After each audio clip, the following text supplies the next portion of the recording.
කතා කරන්නේ මේ ආර්ථව සමයේ. එහෙම නැත්නම් ඔසප් හැදෙන සමයේ කාන්තාවන්ට ටිකක් කේන්ති යනවනේ. කොහොමත් මානසික තත්ත්වය වෙනස් වෙනවා හෝමෝන වෙනස් වීම එක්ක. හැබැයි සමහර ස්වාමි පුරුෂයන්ගේ ලොකු චෝදනාවක් තියෙනවා මෙන්සස් හැදුනහම හරියට කේන්ති යනවා කියලා. ඉතින් කාන්තාවන්ට යුවතියන්ට ගැහැණු දරුවන්ට ওই තත්ත්වය තියෙනවා ගොඩක් අයට.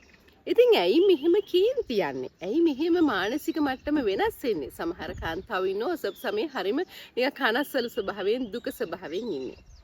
ඉතින් ඒකට හේතුව තමයි අද මම කතා කරන්නේ. හේතුව සහ මොකක්ද ඒකට කරන්න පුළුවන් දේ කියලාත් අපි කතා කරමු. සාමාන්‍යයෙන් ඔසප් සමය කියලා කියන්නේ අපේ හෝමෝන ලොකු වෙනසක් සිද්ධ වෙනවා ආර්තව චක්‍රයේ. ඉතින් හෝමෝන හැමදාම වෙනස් වෙනවනේ. ඉතින් ඔබ දන්නවා කාන්තාවකට වැඩිපුරම හැපි හොඳට ජීවත් වෙන්න කේන්ති යන්නෙම නැති කාල සීමාවක් තමයි ආර්තව චක්‍රේ. මම ඒ ගැන කලින් කතා කරලා තිනවා. ඩිම්බ මෝචනය වෙන කාලේ. සාරවත් කාන්තාවක් සාරවත් කාලෙදී තමයි යාට හොඳම මානසික තත්ත්වය තියෙන්නේ. ඉතින් මේ ඩිම්බ මෝචනයක් වෙද්දී සාමාන්‍යයෙන් සිද්ධ වෙන්නේ ඊස්ට්‍රජන් ප්‍රොජෙස්ටරෝන් හෝමෝන දෙක උපරිමයටම ළඟා වෙනවා. ඉතින් ওই ඊස්ට්‍රජන් ප්‍රොජෙස්ටරෝන් ඩිම්බ මෝචනයකදී උපරිමයට ළඟා වුණාට පස්සේ ඊස්ට්‍රජන් හෝමෝන් එකෙන් තව දෙයක් කරනවා. ඒ තමයි ඊස්ට්‍රජන් හෝමෝන් එක ශ්‍රාවය ටික ටික වැඩි වෙන්න සෙරොටනින් කියලා හෝමෝන් එකක් තියෙනවනේ. අපේ හෝමෝන වීඩියෝ එක බලන්න හැපි හෝමෝන්ස් කියලා වීඩියෝ එකක් තියෙන්නේ මගේ. සතුට දනවන හෝමෝන 5ක් තියෙනවා අපිට. එතකොට සතුට දනවන හෝමෝන වල සෙරොටනින් කියන හෝමෝන් එක ඔන්න ඊස්ට්‍රජන් කියන හෝමෝනය මගින් ටිකක් උත්තේජනය කරනවා. උත්තේජනය කරනවා කියන්නේ ඊස්ට්‍රජන් හෝමෝන් එක වැඩි වෙනකොට සෙරොටනින් සාන්ද්‍රණයක් ටිකක් ඉහළ යනවා. එතකොට ඊළඟට අනිත් එක තමයි සෙරොටනින් ප්‍රතිග්‍රාහක. දැන් සෙරොටනින් ශ්‍රාවය වුණාම ඒ සෙරොටනින් දනවන්න අපේ ප්‍රතිග්‍රාහක තියෙනවනේ ස්නායු.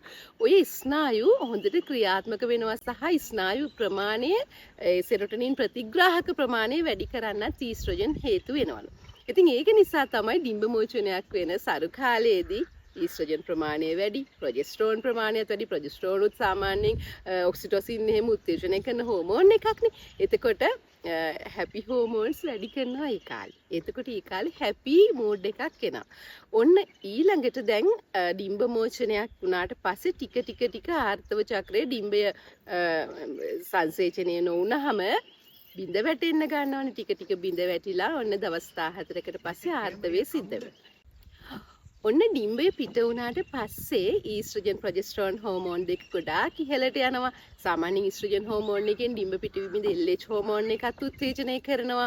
ඒ වගේ දේවල් කරනවනේ ඊස්ට්‍රජන් වලින්. ඉතින් ඊස්ට්‍රජන් ප්‍රොජෙස්ටරෝන් හෝමෝන් එක ටික ඩිම්බ මෝචනයෙන් පස්සේ ප්‍රමාණිකව අඩු වෙලා යනවා.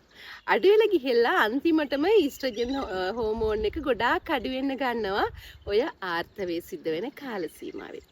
ඒ කාල සීමාවේදී සෙරොටනින් සාන්ද්‍රණය ඊස්ට්‍රජන් අඩු වීම නිසා සෙරොටනින් සාන්ද්‍රණය අඩු වෙනවා. ඒ වගේම සෙරොටනින් ප්‍රතිග්‍රාහක ප්‍රමාණයත් අඩු වෙනවා. ඉතින් ඔය හේතු දෙකම නිසා වුණ ඔසප් කාල සීමාවේදී හැපි මූඩ්ස් එන්නේ නැහැ. ඒක නිසා තමයි ටිකක් කේන්ති යන්නේ.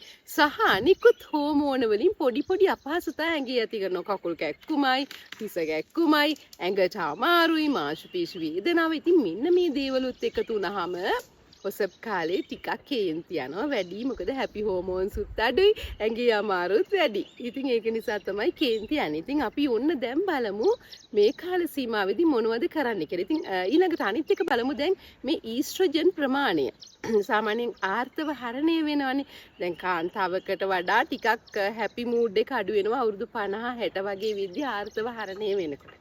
ඔසප් වීම නවතිනකොට ඔන්න ඔය කාලෙත් ඔය වගේ ඔය මූඩ් ගතිය එනවා.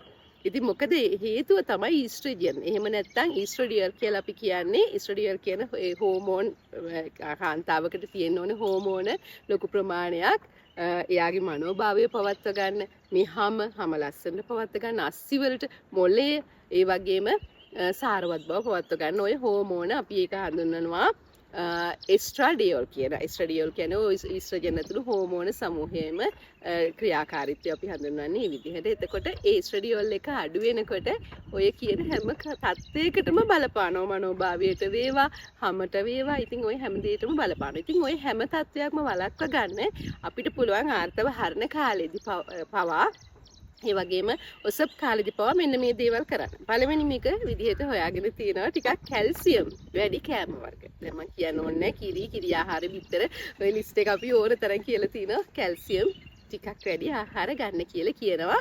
ඔය හෝමෝන අඩු වෙනකොට.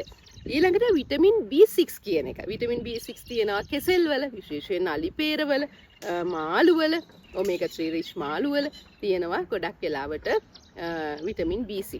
ඒ වගේම ඔමේගා 3 රිච් ෆුඩ් ඔමේගා 3 ෆැටි ඇසිඩ් වැඩි කෑම ಜಾති ගන්න කියලා තියෙනවා.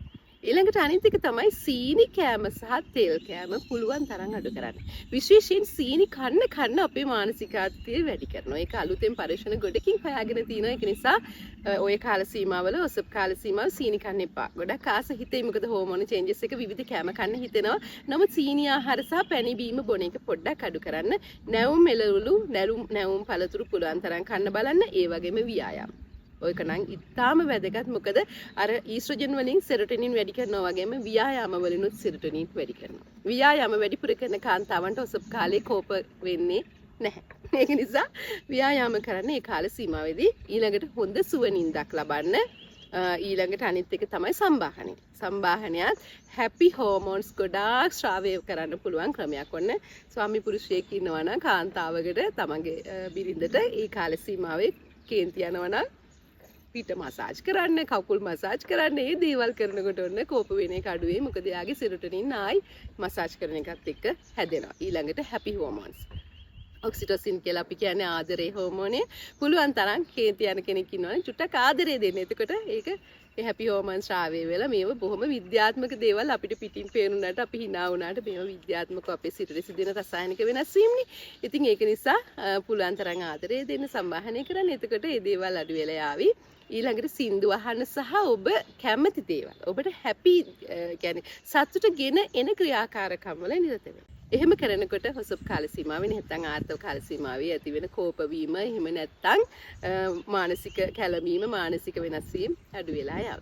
ඉතින් අද අපි කතා කරේ මේ ඔසප් කාල සීමාවේ එහෙම නැත්නම් ආර්තව කාල සීමාවේදී කෝපය ඇති වෙන්නේ එහෙම නැත්නම් කේන්ති යන්නේ ඇයි කියන එක. ඉතින් මේ වගේ වීඩියෝ ඉස්සරහටත් ඔයගලන්ට අරගෙන එනවා අපේ මිස් නාලිකාවෙන්. හුඟක් ඔයගලගේ සෞඛ්‍ය ගැන තොරතුරු කාන්තාවන්ගේ ළමයින්ගේ වගේම මුළු මහත් සමාජයේම සෞඛ්‍ය ගැන තොරතුරු අපි හැම දෙයක්ම ඉතාමත්ම යාවත් කාලීන වෙමින් සහ ඉතාමත් විශ්වාසයෙන් යුතුව තමයි අපේ නාලිකාව හැමදාමත් අරගෙන ආවේ. ඉතින් ඉස්සරහටත් අපි මේ වගේ වීඩියෝ අරගෙන එනවා. වැඳිලා ඉන්න ආරාධනා කරනවා හැමෝටම අපේ මිස් නාලිකාවත් එක්ක.